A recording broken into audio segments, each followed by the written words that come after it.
as we fled the South, as many families fled the South, there went the stories, the exact seeds. People didn't know that they wouldn't be able to find their traditional crops as they relocated and traveled. And so that's why the work of Ujamaa is to help reconnect people to their traditional crops, their traditional foods and herbs, plants, all of that. But the stories that go with them and the techniques, the skills it took for growing those things. Welcome to episode 53 of the Seed Farmer Podcast, the podcast where I want you to harvest seeds from some of the vegetables and flowers growing in your farm or garden, and then to plant that seed out to grow delicious vegetables and beautiful flowers. If you enjoy the Seed Farmer Podcast and find it to be a good resource that helps you improve your seed work and farming, please support the show at spreadsheet.farm/support-podcast. I'm your host, Dan Brisebois, seed grower at Tournesol Cooperative Farm and author of The Seed Farmer, a complete guide to growing, using, and selling your own seeds. We have another great seed conversation today, but first, some quick news. EFAO is hosting a free webinar called Northern Latitudes, Sourcing and Saving Seeds from Similar Climates. It's on February 17th. I think it's going to be fantastic. There's a link in the show notes. And there is also the Seeds and Culture 2026 conference on March 6th and 7th in Washington, D.C. The link is also in the show notes. But why don't you keep listening to this episode, because we're going to talk more about it at the end of this episode. So now let's get into today's conversation. Bonnetta Adeeb is this episode's guest. Bonnetta is a founding member of the Ujamaa Cooperative Farming Alliance, a program of the nonprofit STEAM Onward based in Maryland. Bonnetta is dedicated to increasing the number of BIPOC seed farmers stewarding culturally meaningful crops and liberating seeds from seed jail. In this episode, Bonnetta shares her journey to find the Stone Mountain watermelon, a variety mentioned in family lore that allowed her ancestors to purchase land after slavery. We discuss how the COVID-19 pandemic transformed a local gardening project into the Ujamaa Cooperative Farming Alliance, a regional network for seed production, and training through the Ira Wallace Seed School. In the deep dive, Bonnetta and I get into collard greens. We cover using ultra crosses as a community breeding method, the necessity of cold snaps for seed production, and why Bonnetta describes collards as the jazz of American cuisine. We also explore how the rhythmic movements of harvest are like dancing. At the end, Bonnetta also talks about the upcoming Seeds and Culture 2026 conference on March 6th and 7th in Washington, D.C. Enjoy the conversation.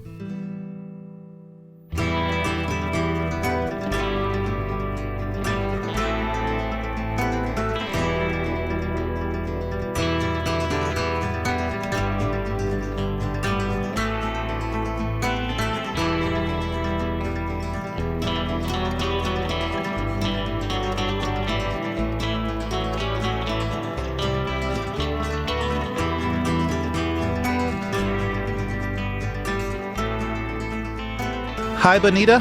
Welcome to the Seed Farmer Podcast.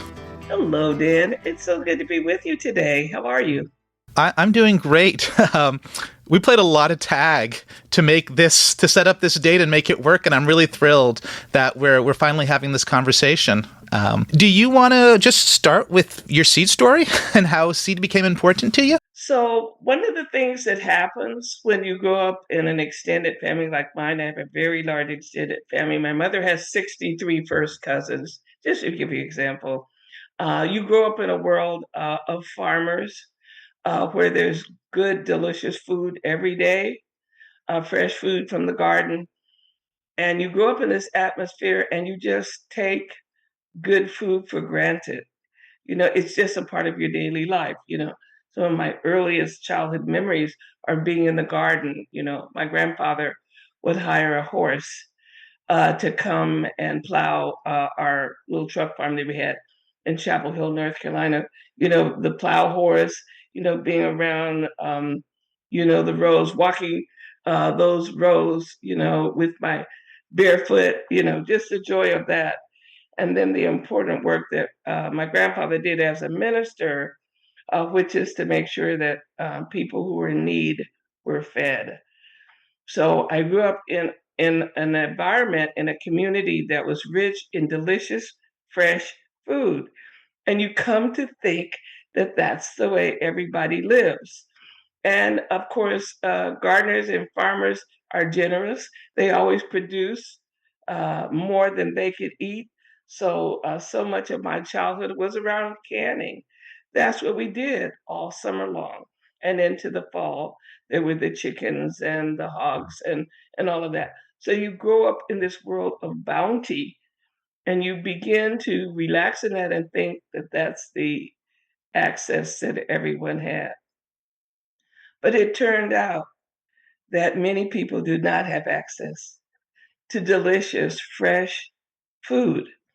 And so, I remember my grandfather packing up the trunk and the back seat with boxes. And as a part of his ministry, he would go door to door to various communities and we would drop off food. We worked with the Salvation Army in the same kind of way. And I just really loved the sound of the bell, especially during Christmas time. So you grew up in this rich environment, but it wasn't until I got older that I realized that that was a true privilege to grow up in a world of bounty, in a world where you had something to share.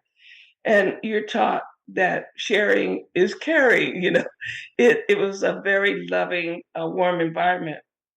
Later on, when I was about 7 years old, my family moved to California.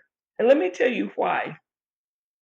I had my mother has five brothers, and in the South, in the 1950s, it was very there were a lot of social rules, and as African American people, we were supposed to respect the social norms that had been established.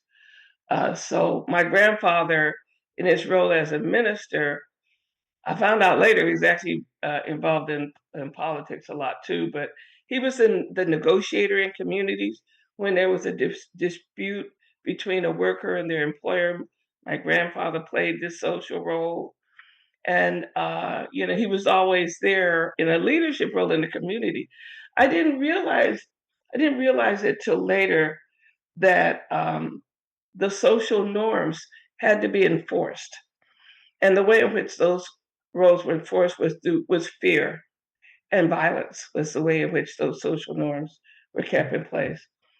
So my uncles went off to war, and when they came back after World War II, some of them came back to school, some finished their schooling, and others were not allowed to come back to Chapel Hill. One of my uncles in particular, his name is Rovelton. Rovelton, after he had been to Germany and to Europe, refused to follow the social norms. And there was a cousin who's similar to him in North Carolina who had been hung because of his failure to follow social rules. So my grandparents decided that he couldn't come back home. And so, because of the GI Bill, he was sent to California. His older brother had got a chance to go to Guam, and my mother had gone out to California, taking the family to put on a ship to send to Guam earlier in that time period. So they felt that because there was not Jim Crow, was not enforced in California, that it would be a place where my uncle could go and not get into trouble. So my uncle went off to Berkeley and graduated from Berkeley. And then my family, in celebration, went out to Berkeley and traveled as a whole, a large family group traveling in California. And when they came back, it was decided that we would not go back. We would not live in the South anymore, that our family would make the transition to California. But because of the rigid social roles, it was believed that it had to be kept a secret, that my family had to make the exit in a very deliberate and quiet way so as not to draw the attention of the Klan and the Night Riders. So they use coded language to describe that move. I'm in first grade, so they're using Aunt Callie, we're going to go visit Aunt Callie, and all the whole talk about the movement of my family from Chapel Hill to California was coded language.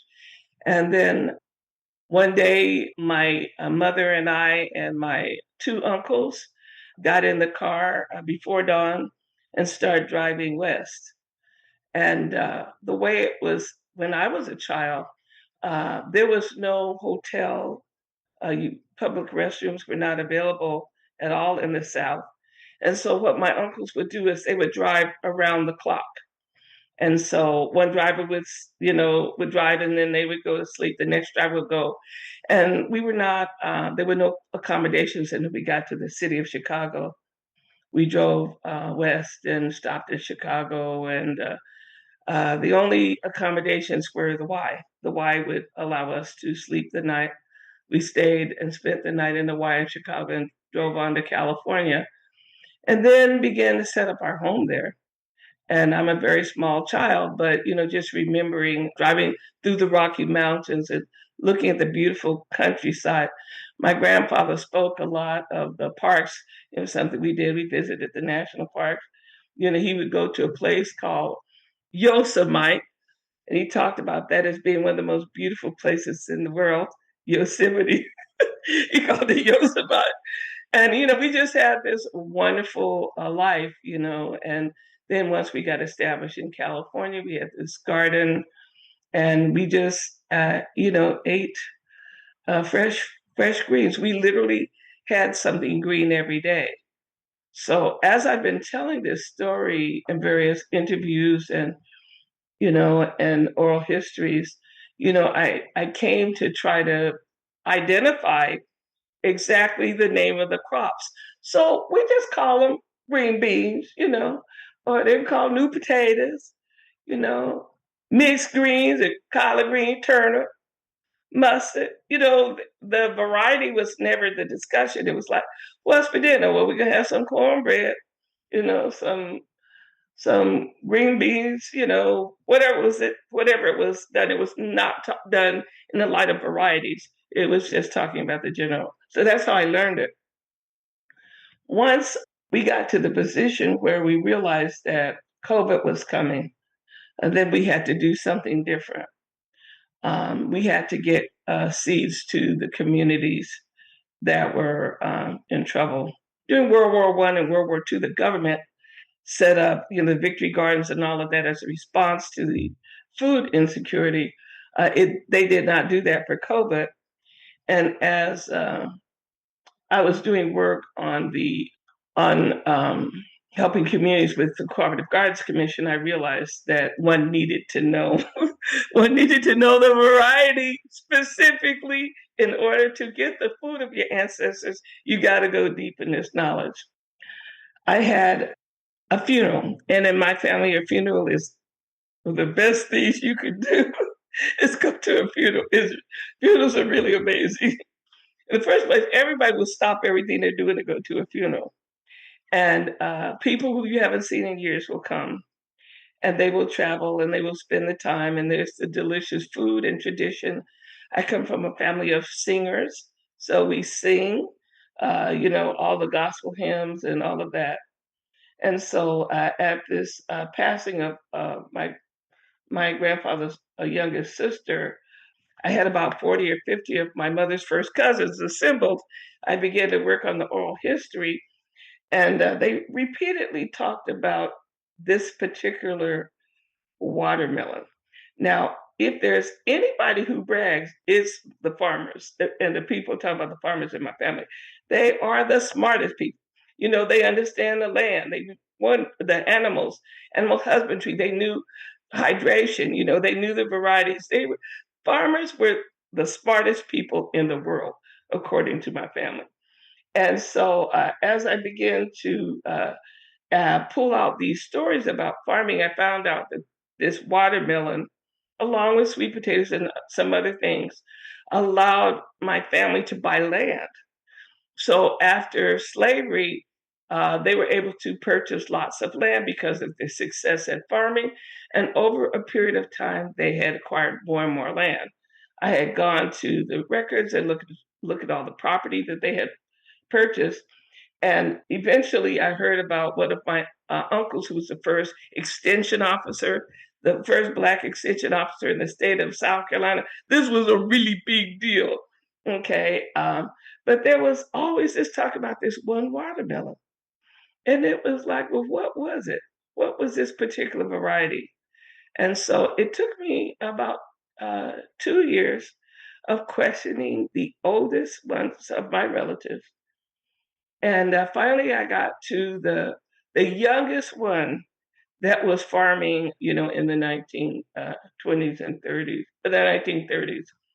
And at this point, he was way up in his 90s. And so I'm asking him, I heard about this watermelon that made the family so much money that they were able to pay tuition to college. They were able to buy more property. What in the world was this watermelon? What was the variety? And so I'm talking to my cousin, and he's saying to me, now I know you don't expect me to remember the variety of watermelon that we had back in the 1940s, And I said, well, let me just ask you some questions about it. Was it a picnic? Oh no. Yeah, I think it was a picnic. Was it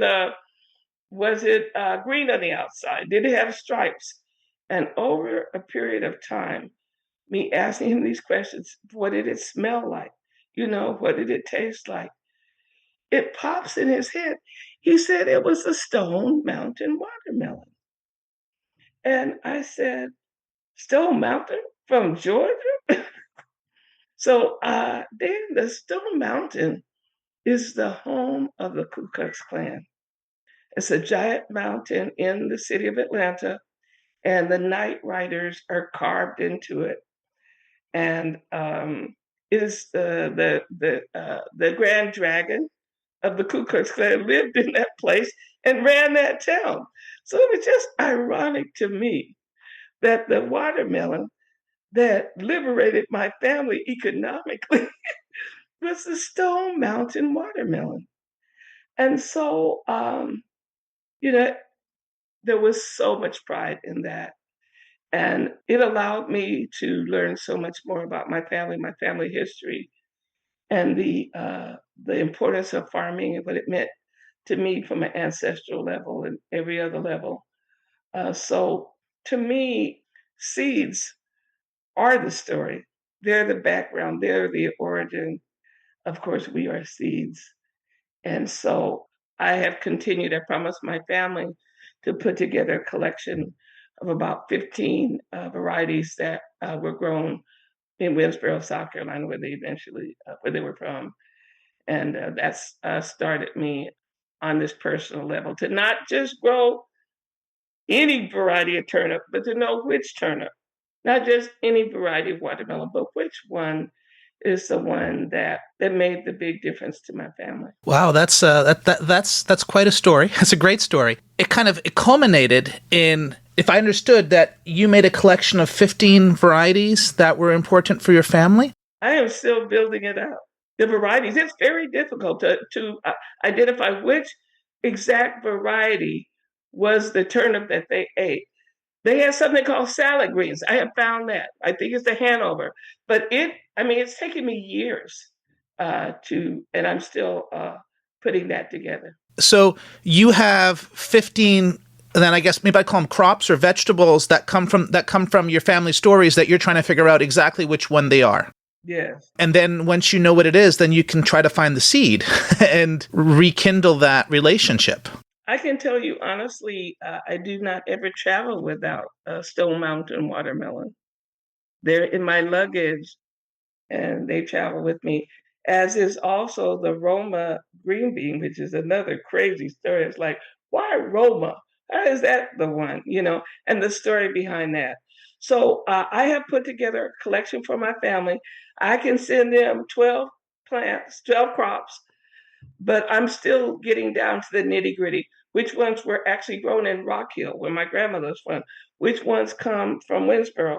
And so the work around seed stories and getting these seeds for communities like me is really difficult because so much of our heritage has been lost.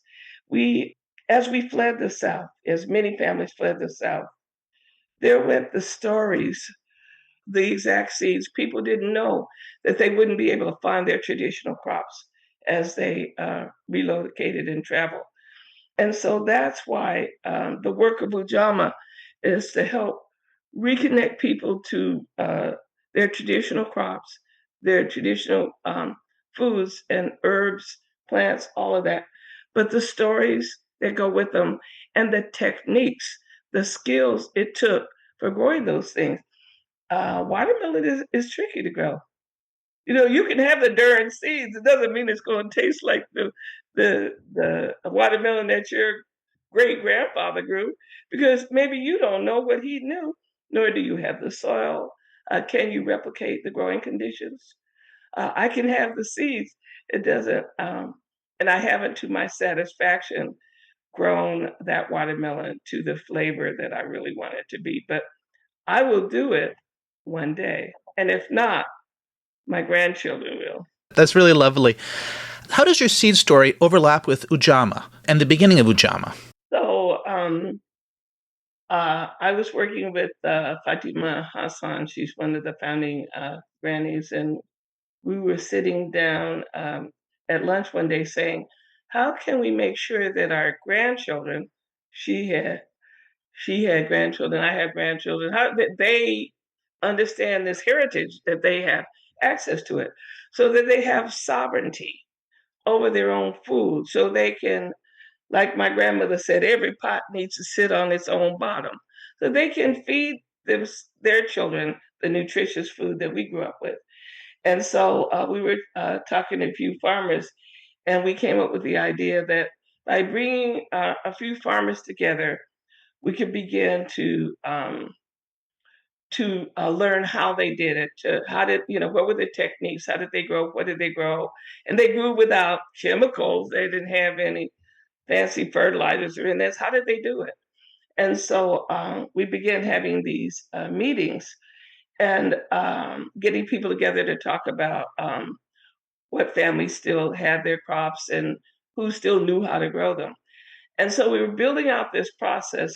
I was working with some middle and high school kids as a part of my nonprofit called STEAM Onward, which is a 501c3 that focuses on increasing the number of minority and underserved youth that enter STEM careers. And so we're like, well, we know that these kids could theoretically feed their families. In many societies and in many families, the older kids did all the cooking when the parents went off to work or whatever. We knew that this was work that kids could do. So we said, let's do it. So we did that. We decided to support our work. We needed an online store. So the kids set up an online store. At that point, we had 6 varieties of heirloom seeds that we would sell. We had starts, and we had native trees, fruit, nuts, and berries, because they passed a rule that teachers and kids couldn't handle any chemicals on trees. And so we went to natives because they didn't require that. We could handle them. So another friend who worked at a community college at an entrepreneurial center said, well, if your kids write a business plan, we will assist them in helping them launch this business. And so we did that. The kids set up a business. They had a launch date. It was March 15th, 2020. And on March 13th, they shut down all the public schools. The whole society went down. The kids had worked for years on learning to develop these plants and crops and selling and setting up a store. And it was a sad day, Dan. It was so sad. I laid down on my couch and cried. It was like all this work and going nowhere.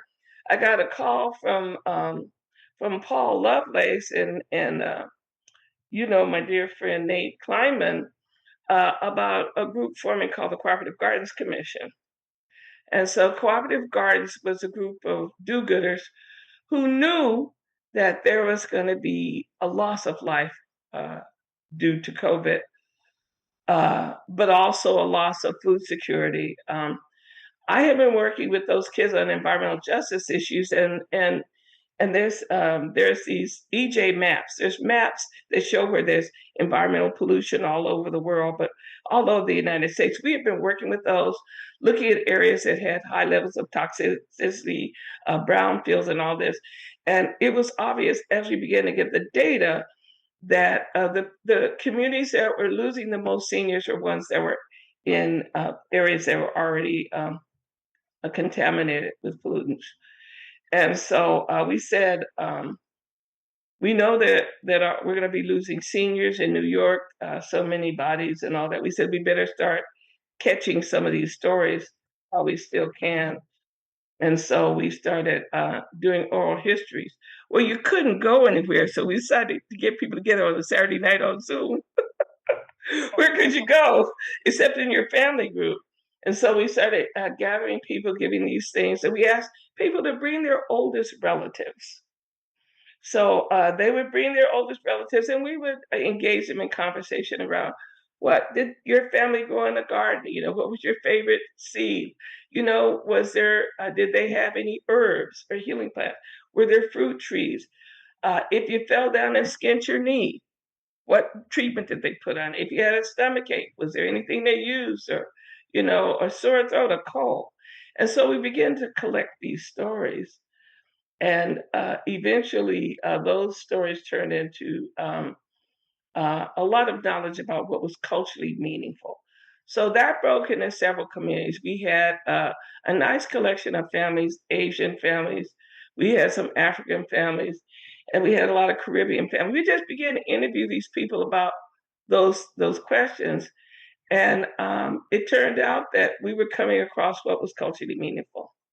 So we had developed a pretty good list of what should be grown. Let's say one of our founding youth was from a family from Thailand. What should be in a garden from Thailand? What do you have to have in order to prepare a meal? Got to be lemongrass. Got to have galanga or ginger or all of that. So we began to understand that people had the various crops that maintained their cultures, their food, but there were also many of them were healing things. The herbs could be used, for culinary. Many of them could be used medicinally, and some could be used cosmetically. And so we began to gather this information. And then when Co-op Gardens came together, we were able to become a seed hub for the Mid-Atlantic for what's called the DMV, which is DC, Virginia, Maryland. So my organization along with the Co-op Gardens Commission folks, we developed a system for aggregating all those donated seeds from the organic seed industry. And we began to distribute those to 350 seed hubs. And that's how I really learned a lot. We got some weird seeds, honey. Stuff you never heard of. Well, you probably heard of it. But it's like, but my community was asking for very specific things. I mean, they wanted Scotch bonnets. They wanted callaloo. They wanted Chardonnay Bene. It was like that. I wasn't getting that from our generous friends at all these northern seed companies. They didn't have that stuff. They didn't have a lot of collard greens, much okra. Many of them didn't have any okra in their capital. So we just weren't getting the things that our community was asking for, which meant that we had to start farming them ourselves. So I had these kids. The governor of Maryland said that farming that they were workers. We were allowed to essential workers. We were allowed to move around as farmers. And I had a bunch of organic farmers that taught kids how to put in gardens. We installed about 50 gardens in the home of seniors because that was this intergenerational work was the backbone of the work we did. And it just kind of grew. So at first we had like 7 farmers working with a bunch of kids, and then it grew, and now we have farmers all over the place. So that became Ujamaa Cooperative Farming Alliance, that group of do-gooders, I like to call them. How would you describe in a short sentence or two what Ujamaa is? It's a collective of emerging and seasoned farmers of seeds with the mission to increase the number of BIPOC seed farmers of culturally meaningful crops. Fantastic. Told me before about intergenerational, but you're talking about kids as kind of the starting part of a lot of this. How old are these kids? What grades or what age? In middle school. So our youngest farmer at the time was in third grade, I think. But most of them were middle, high school, and then we had some college kids because I ran after school programs. I had clubs, and so but once kids would graduate from high school, they might stay with us. Some that graduated from college, and then people wanted to do internships or community service would work with us. So it was a ragtag collection of people, of kids who their motto was, "We could have cared less. We decided to care more." Oh, I love that. There's a bunch of do-gooders. I wish I've had a better word, but they just they just cared about other people. So that's good though, because people who didn't enjoy the club. If you didn't care, because who's making you? It's after school on your own time. That's how we started, and we continue to run our STEAM Onward programs. We do water testing. We do seed distribution. We work with the local health departments and community governments. When there is a challenge that's health related, the commissioners in Charles County will come to us and say, "Can you get kids giving us some insight? What's going on?" And so we act as a resource, but less now because Ujamaa is such a big fat baby that it sucks all the oxygen out of the room. So we're struggling to maintain our original programs because Ujamaa has such broad activities and projects. So I definitely want to ask more about Ujamaa seeds, but I do know that that's just one aspect. Do you want to tell us a bit about some of the other parts before we kind of focus in more on the seeds? I could. I think what's most important is that we started on Zoom. We live on Zoom, and many of us have never met. And when we do, it's like a long lost relative. It is so sweet. It was like you meet these people and you've been on the phone or on Zoom with them for 5 or 6 years. It's like you do exist. You're real. It's so excited. But we formed all these amazing relationships in spite of the proximity. We have working groups, more than 20. And what happens is because the work we do is so complex, it requires a lot of knowledge that people can choose to join if they support our mission, but they can decide if they have expertise in a particular area that they come in and they focus in on that. For instance, we have a group called Seeds and Farming Op, and we have friends from 5 seed companies that are part of that working group, and they come with their expertise.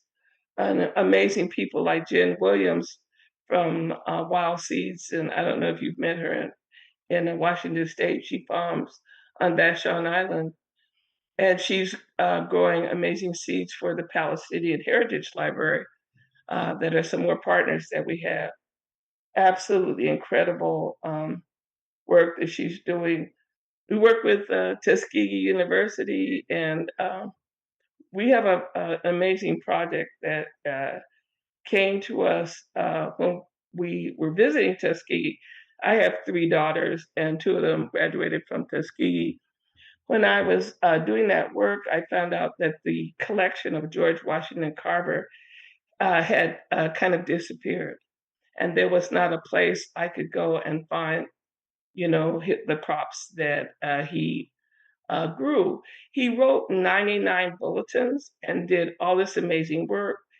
He Most of his work was not patented. He invented linoleum. Most people don't know he worked with soy, and it was over 400 crops from sweet potato, products from sweet potato. He was friends with Henry Ford. So all these, this amazing work. So we own property in Tuskegee, Alabama, and so I decided that that was something that was super important to me in my life. I needed to be able to offer people George Washington Carver's collection. Started on this journey, and all of these amazing people have joined that, and that is a new project that we have. So we have people from the National Museum of African American History and Culture working on it. We have the researchers from the Henry Ford and Dearborn. We have uh, a young collard scholar, the first guy get his PhD in the study of collard, Antonio Brazelton, who's kind of leading the research. We have a team of 9 interns from American University. We have extension officers from Tuskegee University, all putting together or trying to recollect this George Washington Carver's work, build out a seed collection, but then further his mission. So what we found out that more than the individual seed was the improving crops, teaching people how to be take care of themselves, developing new things. He was more of a technician. Also, you probably know he was an artist. His first work in agriculture was looking for minerals because he was a painter as a child. Um, so this is one type of journey. We also another one of our founding grannies, which is to me she's the North Star of Ujamaa, is Ira Wallace. And in our travels to conferences, Ira suggested that it would take more than a notion to teach people how to be seed farmers. I said, well, Ira, if we have this wonderful collard project, we have okra. I said, if we teach them how to do collard and okra, won't that be on their way? She was like, oh no, honey. It's going to take these people a long time to learn how to be seed farmers. And so with that, we put together a project called the Ira Wallace Seed School in dedication to her contribution to the world of seed farming and to the specifically to the work around regionally adapted, cultural, meaningful Southern crops, of which many emanate from the global South and many from Africa. So that's just incredible work. So we have finished our second cohort. I think we have about 200 students who have been through the Ira Wallace Seed School. That is a complete labor of love curriculum developed by Mira Mitchell, Christian Keeve, Reggie Blackman, Veronica Lineberry, just a group of wonderful people who came together, Nate Kleiman, to develop a curriculum that talks about cultural seeds from an ethical standpoint. It's ethical seed farming is the name of that program. When is the next cohort starting if folks are interested in finding out more? So we've done 2 years in a row. We are restructuring the program next year, and it's going to look something like this. There'll actually be 3 strands. And so it's a university, right? So we need many courses. And so the first course was the seed farming, hands-on seed farming class, which people learned how to grow a wet and a dry. We took them all the way through the seeding, including most importantly, the ethical part of seed farming. And then last year, Veronica Lineberry, Dr. Lineberry developed just an ethics class, a 4-month class that just dealt with the ethical issues with many guest speakers that came in. Next year, we will be offering an in-depth research class offered by Vivian Sansour from the Palestinian Heritage Library with Nate Kleiman that goes deep into the ethical and international issues around seed farming and the importance of maintaining culturally meaningful crops during the time of war and tragedy. And then we will be expanding our offering of hands-on, on-farm workshops that go deep into all the aspects that we've been covering in a workshop we've been doing called Seed Farming 101, which is an online course, 2 sessions, one wet and one dry. That was just 2 meetings. All of our growers need to, be orientated because many of the seeds we have are so rare and so precious, and we can't afford to lose them. So we had to do that in order to protect these rare varieties. So I want to ask you about, I guess, Ujamaa Seeds specifically now. When I go on the website, in many regards, it's a seed store. It's an online seed company. How right am I thinking that? And tell me what else is behind that? So there's two ways to approach our seed company. So it's like if you're in France, you do need to speak French, okay? Most of the time. Now I found when I travel in France, they all speak English, but they'll be darned if they'll speak it with me, okay? So it has to be like a regular seed shop. But you can sort by cuisine, by cultural cuisine. And so that is how we're completely different because we're also looking at what seeds do you need to maintain your culture. Let me give an example. We had a gardener I met from Sudan, and she came as a refugee after the Darfur incidents, thinking that she would never again have her traditional crops.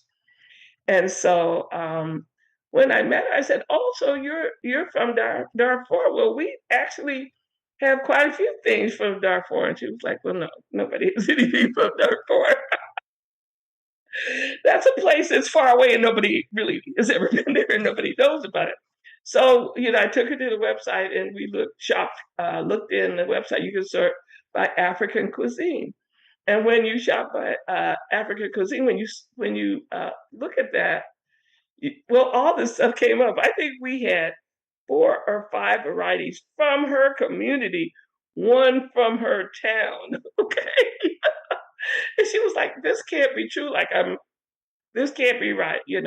So we had courgette. Okay, so it turned out, and courgette was the first crop that we actually farmed because all societies have to have grain. And it was one that we could manage during COVID when we're teaching the kids how to farm. You plant sorghum, and it is so macho. Sorghum started in North Africa in the Horn, but it's naturalized itself all over the world. It has very little demands on soil. It needs a sixth amount of water that corn has, and so we farmed that because we found out that most of the sorghum that's grown in the United States is fodder, and it's not the delicious stuff that people throughout the world eat and use as a food crop. So we planted out this sorghum. We started with Della, and it grows. It'll get a head start on weeds. Maybe weed it one time, and it came up because it was difficult for us to get out to the farm with these kids who didn't have cars. We planted it and then came back maybe one more time, weeded it, just ran a small tiller down the rows. And then we had came back in October and harvested and gave our first harvest party. So sorghum was our gathering. We gathered around the harvest of sorghum. So when I was a child, it was traditional that everybody had a tin of sorghum syrup in their kitchens. Of course, most people have never tasted it. Let me tell you, it's yummy. It's good for you. High in protein. It's very high in sweets. And some of these varieties are very high in the Brex content. So what we realized is that people could identify with it in the same way that they know about George Washington Carver's work. So, in what you could do with a peanut, you could do the same thing with sorghum. It's amazing. The kernels, when green, can be cooked like rice, and they're absolutely delicious. If you let them mature, you can pop it like popcorn, or you can grind it in great. You can make sorghum milk. You could take the cane and you could press the cane and get a most delicious, sweet, yummy juice from it. And then, unfortunately, it has a tendency to ferment. So you got to do something with that juice. So You can either pasteurize it and keep it as a juice, or you can cook it. That's what was traditionally done. Depending on the level of which you cook it, you can get it to a soft boil into like a syrup. It makes a wonderful nutrient dense, protein rich syrup, very similar to maple syrup. And then if you cook it even longer, it will make a molasses that will keep for years. And make your delicious gingerbread. Oh my goodness.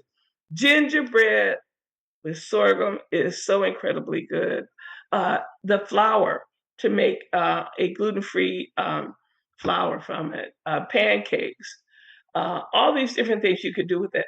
Then, with after you have pressed it, then you'll find that you have this the cane that's left, and from that cane, there's all kinds of amazing things you could do with the abas, or the part of the cane that you have used. For instance, uh, it can be uh, turned into a glaze. It could be um, processed, and it makes a wonderful glaze and coloring for clay.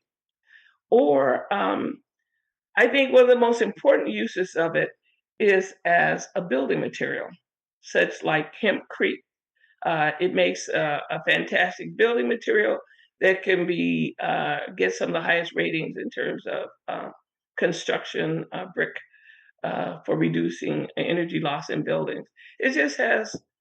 I could go on, honey. There's a lot of stories about sorghum, so that's why we chose it, and it comes from Africa. So. So, who grows the seeds? Like, there's how many farmers are involved in growing the seeds that are at the base of the collection? Well, we have farmers at so many different levels and gardeners. So some of the seeds gardeners can grow. So many of the herbs, just a few plants, you can produce, a few ounces is what you need for a crop. We have about 50 contract growers that are growing out multiple plants for multiple crops for us. Some of them, depending on their level of experience, have growing many. Cliff Slade in Surrey, Virginia, is growing out 27 varieties. We have a grower in Pennsylvania, Maggie Cahalan, is growing out maybe 30 different varieties. She's using an alley cropping system, and so she's able to grow out a lot on her acreage there in southern Pennsylvania. We have growers in the deep south that have a lot of acreage, and they can isolate various crops. Leroy Cornish in down there between New Orleans and Baton Rouge is growing many varieties. I think he's growing 7 varieties of dwarf okra. He brought to our attention that because of the amount of storms and hurricanes that are coming through Louisiana and Mississippi these days, that farmers and gardeners are having a lot of trouble with lodging. So he asked us to work on a dwarf okra that would best withstand the high winds in the South. So that's a research project that we've started on, a breeding project. But we needed a lot of rain, and so he, along with a few others, so we have growers on the West Coast. I just think I heard from Kanoa Dinwiddie that's growing Hawaiian, Filipino, Chinese, and Mexican herbs for us. And so, depending on, we have Sama June, who's going for the Iraqi seed from the Pakistani Seed Alliance. She also grows for Iraqi Seed Cooperative. So that's how we get there. So we started with about 125 varieties, and we're up to about 500 now. Is the way the variety is selected, is it based on what the farmers and gardeners have, and they tell you we would like to provide this, or are there things that these are the varieties and crops that we want, and you're looking for them and then finding the people to grow them out? So it's both. So if a farmer, there's a farmer in Central Virginia who's Vietnamese, and so she was growing varieties, but not necessarily Vietnamese varieties. So we were able to get hold of this variety. She knew how to grow lemongrass, or she knew how to grow these things. how to get her the ones that are culturally meaningful. So she's like our Vietnamese specialist. The same. So as we look at our collection, as we look what our needs are, our customers are telling us what they want. Like I told you, this Chardonnay Benny. So people have been asking for this doggone thing for a really long time. It's like, well, what is Chardonnay Benny? Do you know what it is? I don't know what it is. I was going to ask. Okay, so it's culantro. Do you know culantro? I do know cilantro. Yeah, I've never had it, but I've seen it in pictures. So do you know why it's so important? I don't know. Because it reduces the gas in beans. So Oh. societies that eat a lot of beans really value it. So it's in the cilantro family. It's highly flavorful, super delicious, but it reduces the flatulence. So it's really funny that we were out at Al Gore's farm at an event at Caney Fork, and we heard about the fact that one of the major problems, contributions that farmers are making to climate change is these cows and their flatulence. Between the air coming, out of these animals, these farm animals, it's a real problem. So this year, what we hope to do is to try to add to the crops that they're growing a culantro to see if it can, because they have the sensors. There are several farms that have the capacity to measure climate change. And so we'll send them some of those to see if we can detect any improvement in the amount of gas that's coming from these cattle and these hogs. So those are things, we have the freedom to experiment, to breed new crops that are culturally meaningful, like the woman who didn't think that her South Sudanese crops could grow in temperate climates, and they can. And the skills it takes to do season extensions to make that happen. That is the climate work that we're doing, the community plant breeding work that we're doing. That's essential in order to adapt these crops so that their communities will have that wonderful nutrition and healing benefits that come from those things. If you're already a seed farmer, or even just thinking about harvesting seed from your plants for the first time, head over to seedgrowers.farm for my free seed grower resources.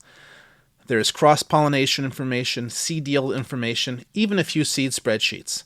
There's also a list of my favorite seed books and podcasts. While you're there, you can also sign up for my weekly newsletter to get seed grower tips and stories straight into your inbox. So head to seedgrowers.farm for my seed grower resources. Now, back to the show. I think we should, I'm watching the time go, and I think we should get into sort of talk shop and a deep dive into a crop. And you mentioned before the episode that you'd be interested in us talking about how to grow the collard seeds. You still into that? Honey, my middle name is Collard Green Salad. Yes, I'm always ready to talk about collards. We have a group called the Heirloom Collard Project, and there's a group called the Collard People. And we're all people who care and love and eat collard. And we are a loose band of nuts, okay? We are just all these random people that would ever love collard. The reason why I joined the group is because collards are culturally meaningful to me. They're something that my family ate weekly, if not daily. It's something that was always there. And I think I mentioned earlier that, I didn't know that collard trees were a special thing that could only grow in certain climates, because we had collard trees in my backyard. So we could eat collards whenever we wanted to.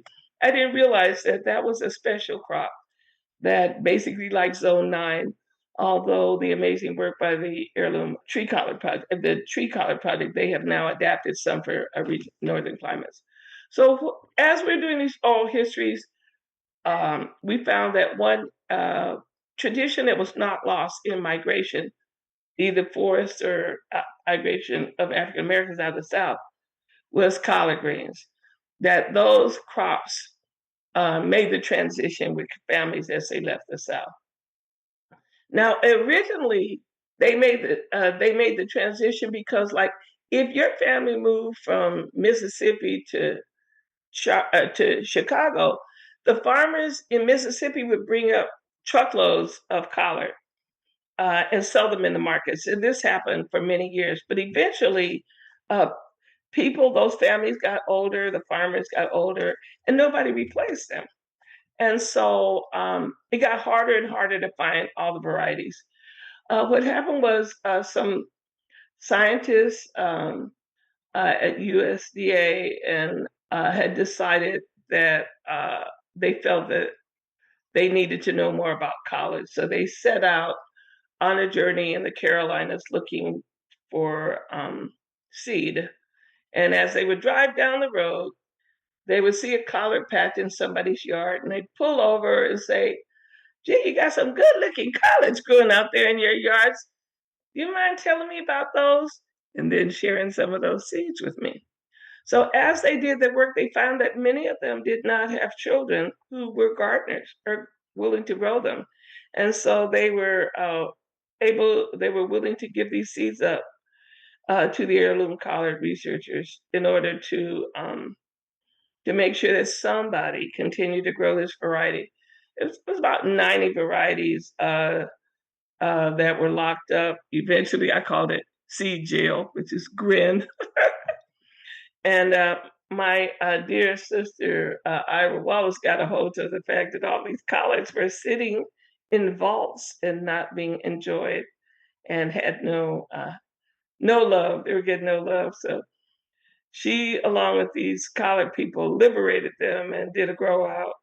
Ended up with 60 varieties. So 60 varieties are absolutely beautiful. And the story is why collards are the plant. So what I try to tell people is say, well, collards are come from Africa.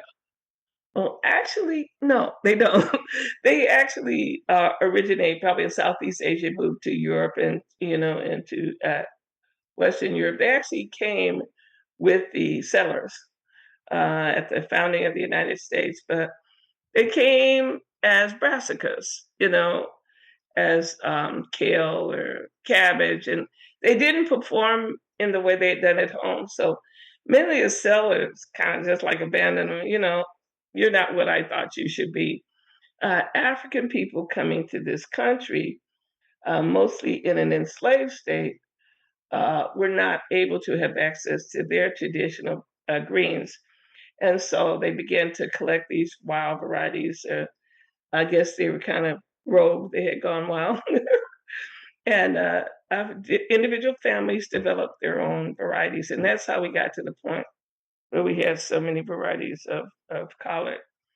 The thing about it is what good does it do to have all these varieties if nobody cares about them and if they're not distributed to the community? So through the Heirloom Collard Project, we were able to do a grow out, and from this discover the most beautiful thing. These are the prettiest vegetables imaginable. All this biodiversity. It's amazing. And once we saw that, we knew that people would be interested. So in 2020,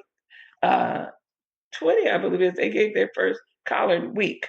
So they brought in Michael Twitty, the chef, and talked about how enslaved Africans in the Americas had developed this crop. It is a uniquely American crop. And so that's always cool. I like to tell people that collard greens are to the American cuisine as jazz, is. And in that way that jazz is actually African rhythms played on European instruments to create a unique thing that belongs to America's jazz music that led to, R&B and rock and roll. And so collards are the same thing. It's African growing technologies, skills, and breeding that developed all these beautiful, unique varieties that are a part of just about every African American tradition. You have to have collard greens on New Year's. You have to have them, at Thanksgiving. They're on every table. They're the last man standing in wintertime. They're more delicious after a frost. You need the green vegetables in the winter, right?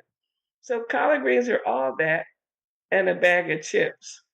And so we have basically created a group of stewards who are seed savers who sign on to protect the variety. And then we have university partners that will grow out the ultracross, which is a collection of 21 varieties of these that will cross in the field. The reason why that's so important is that's our gateway to community plant breeding. We teach people how to make the observations and the selections according to their taste, according to their needs, their climate, and their degree of laziness. For instance, not every collard farmer wants to bend down to the field. Now, my favorite collard is probably Big Daddy Greasy, and it grows low to the ground. But some people don't want to bend down that. They want one that grows upright. So, top crop, So you can develop the variety that you like if you're in a cold climate. Maybe you want one that's cold hardy, those purples and blues. I hate flea beetles. The ones that have the dark leaves, the dark veins, seem to be the last ones that the beetles and the bugs will eat. So they're a little bit more pest resistant. All of this research is work that we do as a part of the collard story. So we think that collards are a crop that people care about, they're connected to, and therefore they're the most culturally meaningful crop that we have, especially when we come to teaching people how to farm, and they have to have a motivation, something that they will eat, something they will use. But it's also very difficult to grow, as you know, brassicas are challenging. What advice do you give folks to grow collards for seed? So it's totally depending on their region. So in the deep south, they get two crops. They plant it in February, then they pull it all up by the time the bugs get going in May and June. They decimate it, plant it in the fall for seed. Because I'm a retired teacher, and we have another group called the Seed Teachers. We think it's the first crop we had that matches the school year. You plant it at the beginning of the school year. It lasts 4 seasons in your garden, and you harvest it just before school's out. You harvest the seed. So we have written a children's book called Big Daddy Greasy Greens that talks about that intergenerational relationship. But also we have curricula that we have developed for that preschool to high school that teaches, about soil, the biology, plant biology, but also the business economics. If we got something that people want, let's sell it. Okay, we can make some money. So kids are interested in it. How important is a cold winter to get the crops to go to flower? Well, let me tell you, as much as I love my brothers and sisters in Florida, they don't hardly ever get a seed crop because it doesn't get cold enough to go to seed. So they really, there's very few varieties that they can go. Almost no seed production in zone 10, 9 or 10. They need that cold snap in order to produce seed. So it's a winter crop. We gotta have it. You gotta have something for New Year's, right? It's important. So they're a brassica, right? So they go to so you have your leaves, and then they go to flower, and then they create green pods. At what stage would you harvest the plants for seed or the pods for seed? You cannot harvest for seed until the seeds are mature. So you're going to let them stay on the plant until the pod is brown, and we call it papery. Somebody called me. They said, "Miss Adeeb, you got some of those collard beans?" Beans, okay. That's what it looks like to you. And when that gets brown, mature, and papery to the touch, you got to get it. However, before it shatters, because I found that the collard trees will shatter, which saves you some work in a way. If it shatters, that means that you get your start.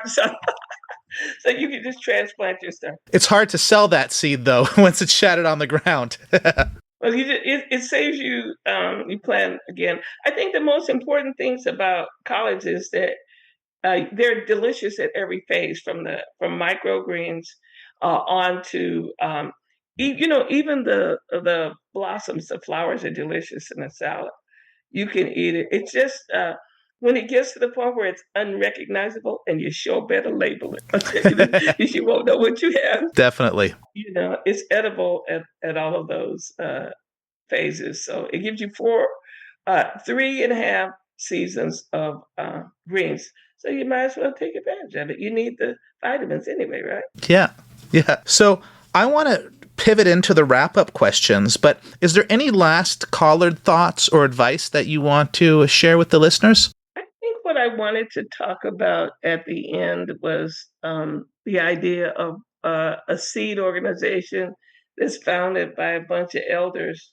I mean, we were grannies to begin with. It was 5 of us. Well, should we save this comment for the last question, or is this tied in with the collards? Well, I wanted to talk about legacy, and why we do this work, why we started this work. And I'm going to quote Rowan White. And Rowan White says our actions and the things we do with seeds is not just for us. It's like when we planted a tree. I planted a bunch of pecan trees. I will never enjoy a pecan from a tree I plant, but my grandchildren and future generations will enjoy them. So the work we do is really about caring about future generations, about the planet, the environment, and our children. And so I think that the work is long-term investment in the future. And hopefully my grandchildren, I have a 3 and 7-year-old grandson. They both love to eat vegetables. They really like cucumbers. They can eat them like this, and tomatoes. Hopefully, they will respect and learn the things that I learned about the role that growing played in the survival of my family, in the history and the empowerment of my family. And so, the legacy and the importance of doing this work, not just for yourself itself, but also for the future and to preserve biodiversity and all that. I think that needs to influence our activities as much as anything. That's fantastic. What would you tell your younger seed growing self? I think the most important thing is to pay attention to the details. The devil is in the details. I think it's super important to keep notes and records and a journal. And I think that many young people journal. They're taught that in school. I think that that the better records we keep, the more information we make available for those that come behind us, that want to farm those seeds, that want to know about them, and that want to preserve the amazing biodiversity that's in those land-raised crops, or in many of the important heirloom crops that we grow. So keep the details. That is hard to do, as you know, and some people don't do it instinctually. So do it anyway. And what would you say to market growers to inspire them to start growing seed? Well, let me tell you a story I heard when we first decided to start a seed company.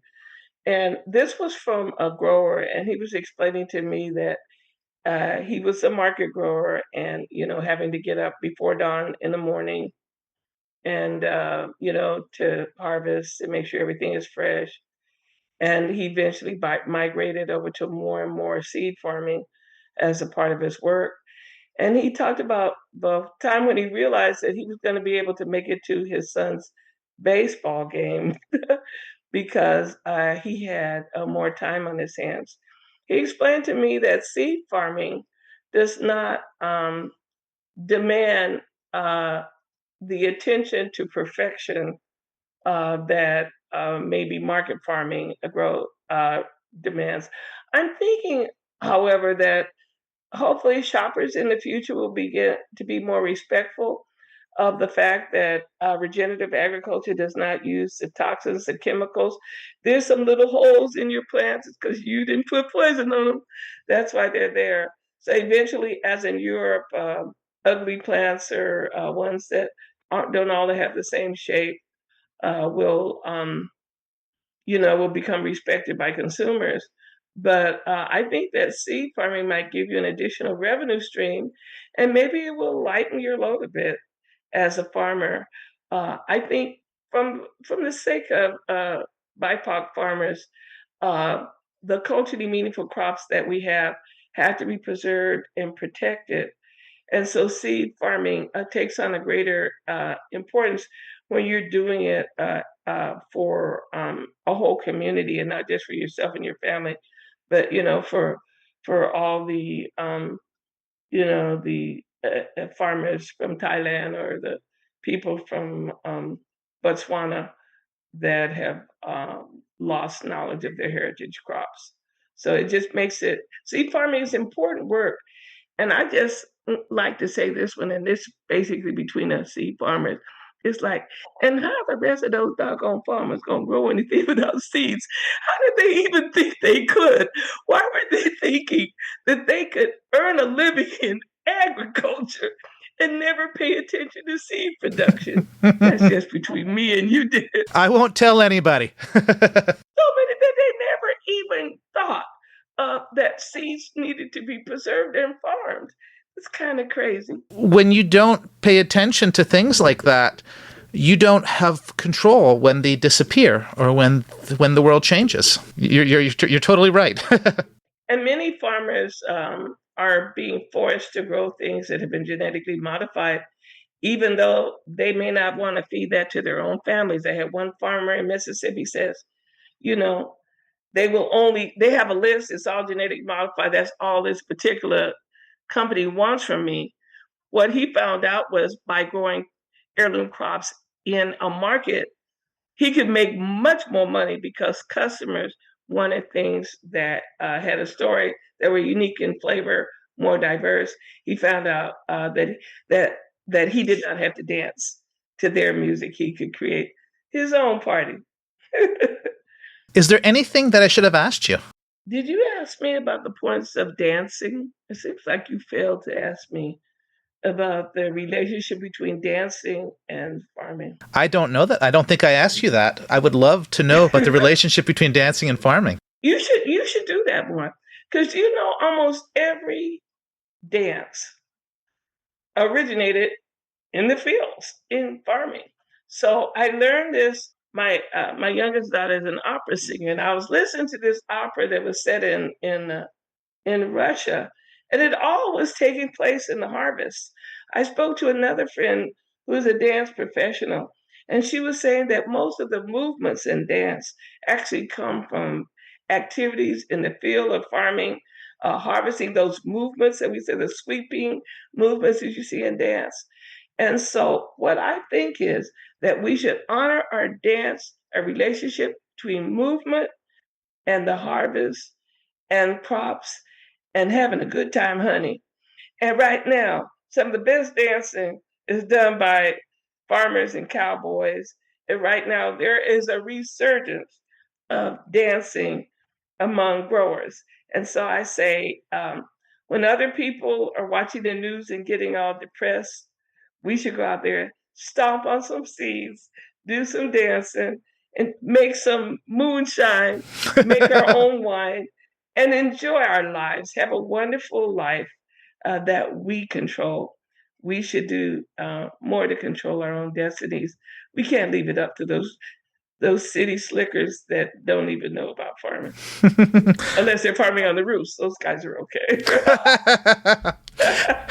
So how can people find out more about what you're doing? I think the easiest way to find out about our work, you can follow us on Instagram and Facebook at Ujamaa Farms. If you want to know about our programs, our youth programs, you can go to STEAMonward.org, find out about what's hot and what's not with our youth work, or to learn about seed farming, to take one of our online, on-farm, long-term classes or do workshops with us. Ujamaa Farms is the place to go. We are planning our first conference. I forgot to mention it. Oh my God. Well, now's the time to mention it. Tell me about it. Oh my goodness. March 6th and 7th at University of District of Columbia at their urban farming campus in Washington, D.C. We are planning our first conference. In the past, we've done convenings, which are gatherings of our members and our partners. But now we're doing an in-depth conference. Baby Dan, it's all about seeds, honey child. It's about seeds. So if you want to know about seeds, it's the place to be. March 6th and 7th, Washington, D.C., the Seeds and Culture, Rural and Urban Agriculture United. That sounds like a great opportunity. Thank you so much, Bonnetta, for being on the podcast and having this conversation with us. My pleasure, Dan. I hope you have a fantastic winter and a great growing season next year. I'm excited, dear. I'm very excited. We are planting trees. We are eating wild fruit. We're doing food forests and then alley cropping underneath those trees, building that out. It's going to be exciting. And that's episode 53 of the Seed Farmer Podcast. Thank you, Bonnetta, for being on the podcast. I hope you have a great conference. Thank you to Sophia Sedelton for the theme music. You can hear more of their music at sophiasedelton.com. Thank you to Molly Brisebois for editing this episode. And thank you so much for joining me in these conversations with seed farmers. You can find more seed growing resources on my blog at seedgrowers.farm. While you're there, you can subscribe to my newsletter full of seed growing, crop planning, and farm spreadsheets. You can also find out where to order a copy of my book, The Seed Farmer, a complete guide to growing, using, and selling your own seed. And you can support the show at spreadsheet.farm/support podcast or follow the link in the show notes. If you haven't already subscribed to this podcast, now's the time. You wouldn't want to miss the next episode. Until then, happy farming.